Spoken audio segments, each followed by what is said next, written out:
J'ai 60 heures de train qui m'attendent, voici tout ce que j'ai prévu d'emporter pour survivre. Et comme j'ai les mains qui sont encombrées par le micro, je pouvais pas tous les montrer.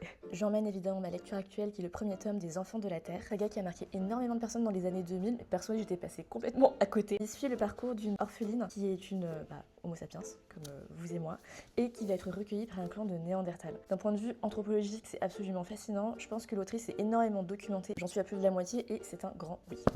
Babel de R.F. Kuang. On est sur un roman de type Dark Academia qui va se passer à Oxford. Donc j'avais adoré Yellowface de la même autrice. Là j'ai l'impression que c'est un style qui est complètement différent. Pour les personnes qui l'ont lu, dites-moi ce que vous en avez pensé. Ensuite j'ai 4 folios au format poche, indispensable pour pouvoir emmener énormément de lectures sans que ça prenne trop de place. On commence par La Nuit ravagée. Ça se passe dans la banlieue toulousaine des années 90. On y suit un groupe d'adolescents dont l'un d'entre eux va disparaître. Ça a l'air extrêmement mystérieux. Entre le thriller et le récit un peu nostalgique des années 90, j'ai extrêmement hâte de me lancer dans celui-ci. Malarazza, lecture tout à fait appropriée pour partir en Italie, puisqu'on y suit une famille italienne qui va immigrer aux États-Unis. Là-bas, ils vont évidemment faire face à une forme de discrimination, et l'une d'entre elles va décider de créer, parce qu'elle n'arrive pas à obtenir un prêt, elle va décider de créer sa propre banque. Instinctivement, je ne serais pas allée vers ce roman, mais j'ai entendu tellement de retours positifs à son propos que je me suis dit, pourquoi pas. Mon premier Annie Ernaux, Journal du dehors, j'ai l'impression que ce sont simplement des descriptions de gens dans la rue, dans les transports en commun à Paris. Moi, je suis extrêmement friande de ce genre de choses, des récits très contemplatifs, sans intrigue.